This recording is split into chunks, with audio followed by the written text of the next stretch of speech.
Hey, are you ready to grow your business? You have checked out the number one resource for business leaders, entrepreneurs, startup founders, and managers. And we're going to teach you how to grow and scale your business with real actionable steps. There's no fluff in this podcast. It's just good advice. Check out this episode. If you're a first-time listener, make sure you subscribe to the podcast. And if you enjoy this episode, leave us a 5-star review.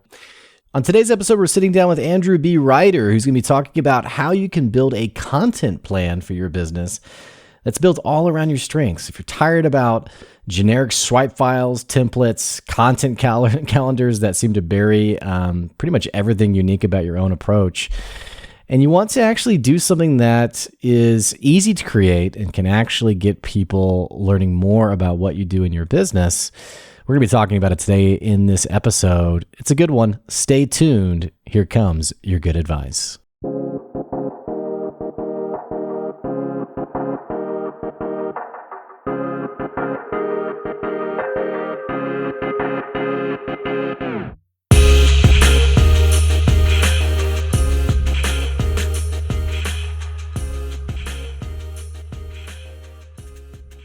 Hey, welcome back to another episode of the Good Advice Podcast.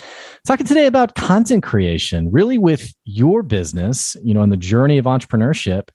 You've invariably thought about, how do I create content in a compelling way? Maybe you've even sat in front of your computer and you've typed out a post, or you've grabbed a picture and you've thought, this is going to be a really great piece of information to share about my business and my expertise, or whatever 2 cents I want to offer. And maybe you found yourself just stuck and staring at it, or maybe you've even woken up in the morning thinking, oh my gosh, I have no creative juices to actually create any kind of content that is compelling, and most importantly, gets people looking at my business, maybe even buying from my business.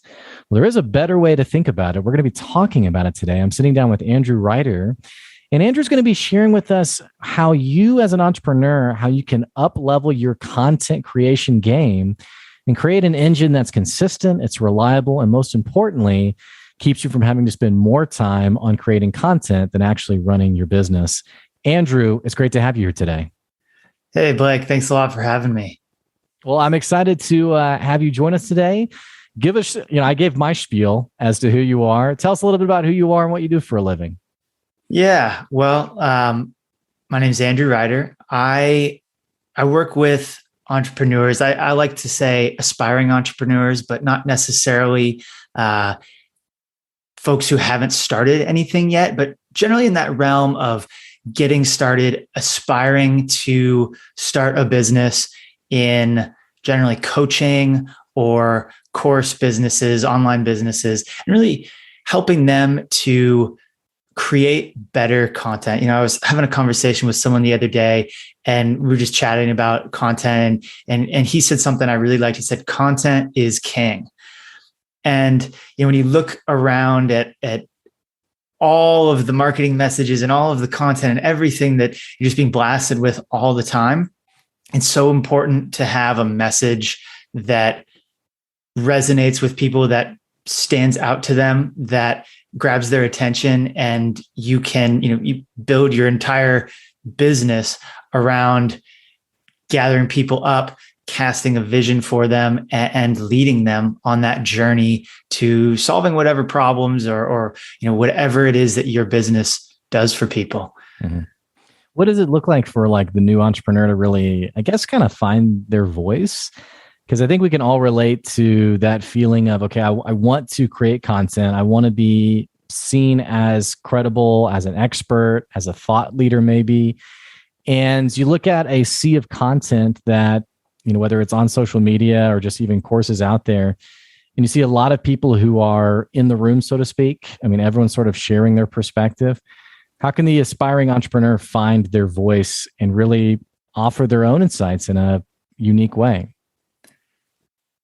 Yeah, when you talk about finding your voice, it's an interesting idea, and I'm not sure that the traditional advice around just post a bunch of stuff and find your voice, right? It's usually this long iterative process, which maybe is more along the lines of improving your writing or your copywriting skill while you're simultaneously trying to hone in on what your market's problems are, or how you can position yourself in the industry to have something that's unique, right? And I sort of think a lot about content from a uniqueness perspective, which we can get into that in a second. But when it comes to finding your voice or finding your uniqueness, a lot of people are looking for ways in which they can differentiate themselves and find their little niche, right? Break off their little piece of the market. And I think there's too much emphasis on finding it versus creating it or building it. And what I mean by that is the most unique thing about your business, especially as a solo entrepreneur, is going to be you. It's going to be your experience, your worldview, your life, everything that you're putting into this business. And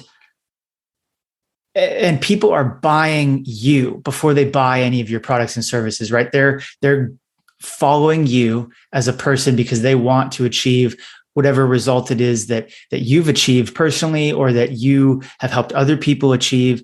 They want to be more like you in that sense. So, I think about uniqueness as more about what do you want it to be, instead of where do you see a space in the market.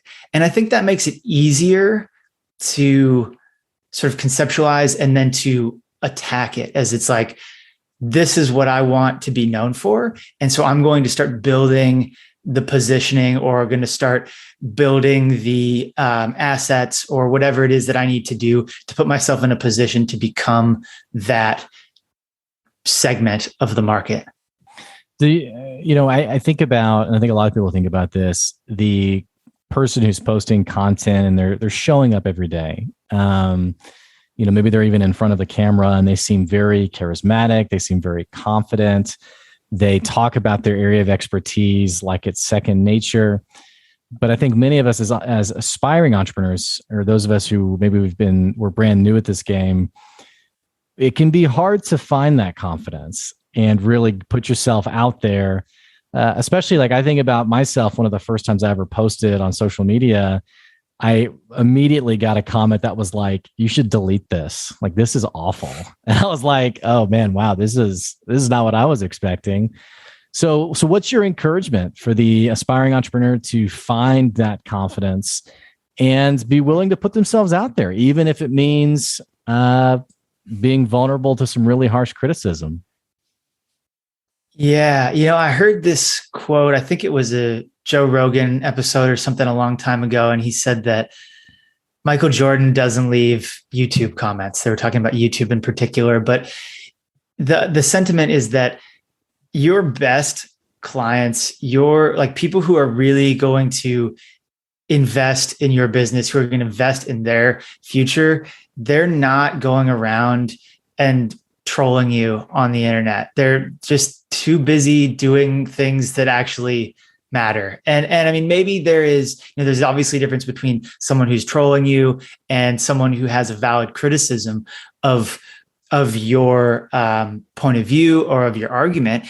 So I guess I see it in that if someone's trolling you, you can just ignore them. I mean, it's difficult to do, but they weren't going to buy anything from you anyways. So you just don't have to waste any more time with that person. You can block them, you can remove them from your list, and you can focus more of your energy on people who are actually going to invest in your program, invest in themselves. They're going to want to achieve that future that you're after. So I see it as increasing the quality. Like you talk a lot about finding your 1,000 raving fans, right? That person is obviously not one of those people. Is the way that I look at it. Sure. And if they have a valid criticism, then that's great. I am always interested in getting that feedback to try to break my understanding of something, because when you break it, it allows you to understand it better, to improve what you do. And so if someone could give me feedback that breaks an aspect of what I do, then I can figure out how to improve it and make it that much better. Mhm.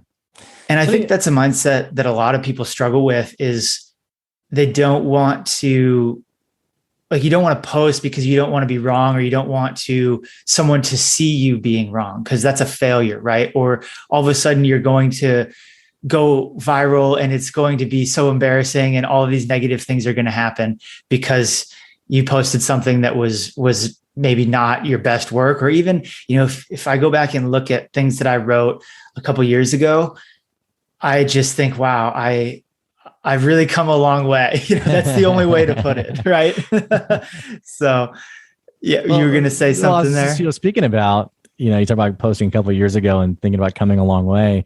I'm curious about your origin story and how you really got into this business, because looking at some of your background information, graduated from Columbia in 2015, a triple major in chemical engineering, applied physics, and chemistry. You're doing something totally different now. I mean, tell me about this. So I started out and I had no idea that entrepreneurship even existed. And I was first exposed to it. I was commuting to my job, going back and forth before and after work. And I got so bored of just looking at Instagram memes and playing games on my phone that I finally decided that I was going to open a book. I just heard that I'd always been ambitious, always wanted to learn things, achieve things, achieve more in my life. And I ended up cracking open Rich Dad, Poor Dad. And, that's a really popular book in the real estate space. It's not so popular in kind of the online business realm, really. But that book was my first exposure to, I just didn't even know that you could do that with your life, that you could own a business, you could help people, you could make money doing it. And I knew that my company was owned by someone, and there was someone who started it, and then, all of that, but it never really occurred to me that I could do it. Mm-hmm. And after that, I dove into the online business space, and I really made every single mistake that you could possibly make. And I just kind of learned things the hard way, which is not the most recommended route, if I do say so myself. But, I made a lot of mistakes. I spent a lot of money, and I learned a lot in the process. And to be fair, I did get taken advantage of. I did get ripped off. I did make stupid investments, but I wasn't really at the maturity level or the understanding level to really take advantage of a lot of the things that even the gimmicky programs, that the things that they talked about could have been more useful to me if I was in a different place mentally with how I wanted to run my business. I thought that what I wanted to do, which looking back was really dumb, and it just doesn't fit my personality at all. I thought I wanted to start an online business like so many people do, and make a bunch of money on autopilot and not really have to work at all. So I could just retire to like Hawaii or the Bahamas or something and have some Mai Tais and just relax and have an easy life. Right. And I think that would, if I was ever able to have achieved that, I think it would have lasted for about a week before I went absolutely crazy and realized I needed to build something. I needed to do something. And that's really valuable feedback for me, because that's what I love doing. The similarity between engineering and business is you're building things. Sure. And, whether you're building a wastewater treatment plant where you're moving water through pipelines and sizing pumps, or you're building a business, you're building pipelines for customers or leads or what have you, there's a lot of similarities there. And that's what I love to do, is I love to build things, and I love to help other people build things. So I guess to wrap up a little bit, close up this origin story, I found that there's really common advice online that you have to build a business in a certain way. You have to use a lot of sort of gimmicks and tactics and timers and webinars and clickbait, email headlines. And there's all of these softwares and things that you have to do in order to be successful.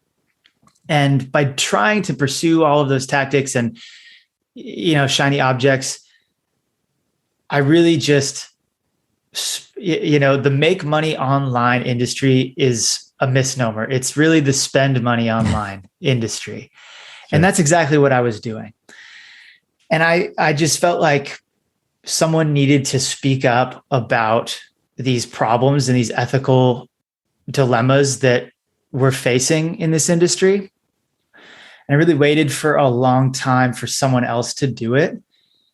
And I thought, somebody really needs to talk about marketing ethics, or someone needs to demonstrate how you can do things in a different way. You don't have to be that sleazy salesman, sleazy marketer type of person in order to do business. And, after a while, I sort of realized that was my message to share. The reason why I kept noticing it, and I kept having all of these different ideas and all of these pieces of content that I wanted to write, and just ideas I wanted to tie together, books, everything that I saw was really, it was something that was on my heart to share. Well, I mean, it's all over social media today, the sort of slimy, gimmicky way to do business. And, it's great the work that you're doing, because I think so many new entrepreneurs are naive, not because they lack business acumen or because they're just, stupid, for lack of a better term, but it almost feels like there's a dialogue happening on social media that is so prolific, like so many people are engaging in it, that the new entrepreneur, it's hard not to get swindled a bit, I guess. Yeah, absolutely. And it's, there's so, you don't even notice any ethical marketing really at all on social media. All you see are the flashy, gimmicky type things. And,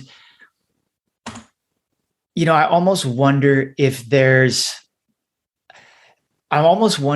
you have to make that mistake at least one time to never make it again. It's like when you're a kid, and like, your parents try to teach you things, but until you touch a hot stove for the first time, you don't actually know what a hot stove is. And you only have to touch it once, or in my case, I just kept touching it over and over again. And it took me a while to figure it out. But, I definitely see it in the way that you're describing, where if we can set an example, if more people can show and demonstrate the value of ethical marketing, like it's like Charlie Munger says, he's Warren Buffett's business partner. He's a famed investor. And he says that if the crooks only knew how well you could do by being ethical, none of them would be crooks. Mm. And I think the focus on, and one of my biggest problems, the focus is so short term. It's so nearsighted. It's how do I make a 10K month? I almost said 10-figure month. That would be nice, right? How do I make a 10K month next month, right? Or this month, or next week? It's the time horizon is so short that when all you're looking for is the next 30 days, ethics don't really matter. But when you're looking at a career, when you're looking at something you want to do for the long term, you care about how well your customers do with the program they just purchased from you. You care about whether or not it's even a good product for them to purchase at all. You care about continuing to help them on their journey on the next step and the step after that, and getting them into continuity programs because you want them to stay with you forever. Those are the things that get lost. And that's what makes the slimy, gimmicky marketing seem like you have to do it. Sure. Because you're probably going to make a little bit more money in the short term. But what you don't see is how many of those people then go out of business 6 months later because they're not actually running a sustainable business model. They do all these huge launches and they pay huge affiliate commissions. Right. And then it's not a great product. They get a bunch of refunds. They never follow up. They don't send emails. They don't help their customer consume the product. They don't offer them any, there's no back end, right? It's all front end. And it's this huge facade of massive front end to mask zero back end, right?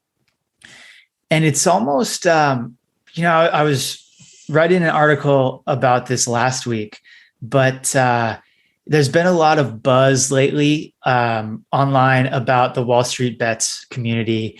And I don't know if you follow any of this, but without getting into, they are basically a community of average people who decided they wanted to go and make investments that basically directly countered hedge funds and institutional investors and try to give them a run for their money, basically. And without diving into the investment strategy, whether or not it's good or bad advice, I couldn't tell you. But the concept that they have called diamond hands is one of my favorite concepts. It's basically they're going to, so in the case of like GameStop was a stock that they bought, or AMC movie theaters was a stock that they bought. And their philosophy is they're going to buy it and they're never going to sell it. And it has nothing to do with the money. It has everything to do with the purpose behind why they're making the investment. Mm-hmm. And the parallel is almost one-to-one because everybody invests in stocks to make money, right? Or to increase their wealth. But these people at Wall Street Bets are investing in something that they believe in, regardless of whether or not they're going to become millionaires tomorrow, or they're going to have this huge 10,000% return or whatever it is. And as a business owner, you are investing in your business. You're investing in yourself. You're investing time, money, energy, everything into this business. You want to have diamond hands. You don't want to just assume that you don't want to build up this huge facade of a front end only to have it come crashing down next month. You want to build a business that you can be in, that you can love, and you can actually help people with for the long term, as long as you can continue to do it. Yeah, it has a sustainability to it that I think, I think a lot of times, not even people who are being sleazy marketers, but a lot of times we are so passionate about that next day sale that we don't think about the business, 2, 3, 4 months down the road. So obviously, you're helping people with content and you're doing it in an ethical way. So I imagine you're not encouraging people to go rent a Lamborghini and, take a shot in front of that. Or I remember there was one guy who he took a picture in front of this amazing house, and someone commented and was like, "The house is beautiful." And he was like, "Oh yeah, it was for sale. I just walked up to the front and took my photo as if it was mine." Because that's a lot of what people are doing. So talk to me a little bit more about, some of the advice you're giving your people you're working with, your customers. What's some of the insights you're sharing that's helping them take their content to the next level? So yeah, we mentioned earlier about uniqueness, and that's really where I like to start with content creation, because there's been a big push in the industry to systematize content creation, to make it a step-by-step process that anyone can follow.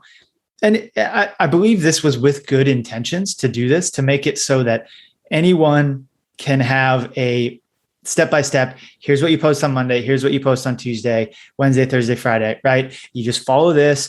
It'll get you through the next 30 days and it'll get you ramped up to a launch. And you just insert a little bit of your own sort of personal flair and your own, your market's pain points, that kind of thing. And as a result of that, so many people are writing content that is almost completely undifferentiated from everyone else in their space. I've gone on Instagram before and I've seen people, you can tell what programs they've taken, what courses they've taken just by reading their content. And you can, maybe like, I'm thinking of a couple examples in particular where I've seen a template pretty close to what the template was from a course that I took at one point. And that's not, that's like the exact opposite of what you want to do with your content. There's so many marketing messages out there. I think I read that we're being bombarded with over 3,000 marketing messages per day. And maybe it's not a hard sales pitch. Maybe it's just content or what have you, but someone somewhere is trying to get you to watch something or read something 3,000 times a day. And it's just way too much to even fathom. When you're scrolling through your Instagram or your YouTube or your Twitter or whatever, most of it is just, you're not even seeing it. The analogy I like to use is a couple years ago now, I was driving around. I don't even remember where I was going. Pulled up to a stoplight next to a Range Rover. And I thought, I never see Range Rovers. That's not a car that I would personally drive. It seems too expensive and I don't really like the looks of it. And so I thought that to myself. And I thought, I guess most people must agree with me because I never see any Range Rovers, right? Every time I drive, almost every day since then, I see a Range Rover. And it's not because they all of a sudden just started showing up. They were there the whole time. It was just, there was never any reason to notice them because I see thousands and thousands of cars every time I go drive, and my brain just doesn't have the capacity for all of that information. Right. And so it simplifies everything down. And so when people are looking at your feed, they don't see the Range Rover. They don't see your content at all. It's not that, when you're just getting started, it's easy to think that you post something and you don't get the engagement that you want, or people don't just start flocking in and you think, oh, I must be bad at writing. Like maybe I'm not cut out for this whole business thing after all. But nobody even sees it. And it's not that they're not being shown it. You see that you get, impressions or you get views or whatever, but there's a difference between seeing it and actually getting it in your head that the person is engaging with your whatever type of content you're producing, and not engaging in a sense of like likes or whatever, but they're actually engaged in the traditional meaning of the word, in that they're listening to the words that you're speaking, or they're thinking about the ideas that you're presenting. Yeah. And it does seem like that engagement beyond like the vanity metrics is like where the rubber meets the road. Like when people are actually listening to your brand and they're seeing you as credible. I mean, that's really the value that I think we're all trying to do. Right. Andrew, we're running out of time. Give me one of your best tips for how someone can actually start to connect in that way. I mean, is it through video content? Is it through, because I know some of my listeners are thinking right now, yes, I want that, but how? How do I connect? How do I do that? And I'm not that I want you to give away the whole, the sauce for free, but what's the easiest way for someone to start making headway in that way? So I'll say a couple of things. Tell stories. There's already enough tips. There's already enough 3 ways to write better headlines, 17 ways to get a 6-pack abs. Google, people can Google things. Tell stories, tell interesting stories that inspire people, that motivate them to solve their problem or change the way that they think about the problem that they have. A lot of times people won't even consider that they have a problem, but they don't understand that they have a problem, or they don't understand how that problem relates to what you do. So by telling stories, humans are so innately designed to communicate via storytelling and not via data dumps. And And so I wouldn't say, a lot of times people think, oh, like I've tried telling my story. I've tried doing, I was here and then I had this problem, and your story is great and it has a place. But I mean, for me, I just talk about things that I see, TV shows that I watch, stuff that happens in my life. Everything that I do, everything that happens to me, I view it in the lens of how can I make this a lesson about online business, about marketing, about storytelling, about content creation. And, anyone can do that. I think people get hung up on the idea of like, I don't have any content to write. I don't have any like good ideas, but really the problem is you're not looking for them. One of the worst mistakes you can make is to sit down to write or to record and not have an idea ready to go. Because you sit down and you're like, okay, now what? Like cue good idea. And it's like thinking of an idea and then writing about it are two different things. Just like editing is completely different from writing. That's another thing that people struggle with is they start to write and they're like, oh, that's not very good. And they start editing as they're writing. You want to just write as fast as you can. When you sit down to write, it's writing only. Your backspace key on your keyboard doesn't exist. And one of the things you mentioned earlier was like, you're in that rut where you wake up in the morning, you don't feel like writing. The easiest way to get over that is just to start writing, and you'll write for 5 or 10 minutes and it'll be complete garbage and you can throw it all away. But it's such a momentum-based habit that once you start to do it, you'll get in the zone, you'll build that momentum. But if you talk yourself out of it, if you say, I'll do it tomorrow, like I don't feel like writing today, tomorrow you're going to feel worse. Yeah. And it's just going to cycle downward. So I've touched on trying to give as many tips as I can here in the short time we have. Oh, yeah. Tell stories, come up with your ideas ahead of time, separate your idea generation from your storytelling, from your writing, from your editing process, and be consistent with it. I try to do it every single day. Yep. No, it's great advice. And I think it's practical advice that I think all of us can actually take and apply. Andrew, it's been great having you on the podcast today. Content is something that I think is really, we get really tense about because it's daunting in many cases. So it's incredibly valuable having your perspective. For people who are listening, who want to connect with you and pick your brain and maybe even work with you, what's the best way for them to reach out to you? Yeah, the best way to find me is at andrewbryder.com. I've got a whole bunch of free training there about content creation that I would really give you everything you need to know to get in and start being consistent with it, start generating some cool stories, some unique ideas. And you can also sign up for my daily newsletter that I write. It's an email newsletter, and it's just more case studies, more opportunities to change your mind, more opportunities to break the way that you think about something like we were talking about earlier so that you can build it back better and improve your business. Andrew, it was great having you on the podcast today. Thanks for making the time. Yeah, Blake, thank you so much for having me.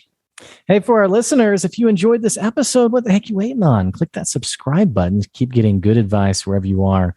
And I'm going to actually put Andrew's contact for his website. That's going to be down in the episode description below, andrewbryder.com. That's Ryder with a Y. And again, it'll be down in the episode description below. Hey, if you love the podcast, don't forget you can support the podcast. You can buy me a cup of coffee at patreon.com/goodadvice. You can even get your business advertised in the introduction of a podcast episode. Again, that's on patreon.com/goodadvice. And as always, we appreciate your support. It goes a long way. Thanks for listening. We'll catch you later. See ya.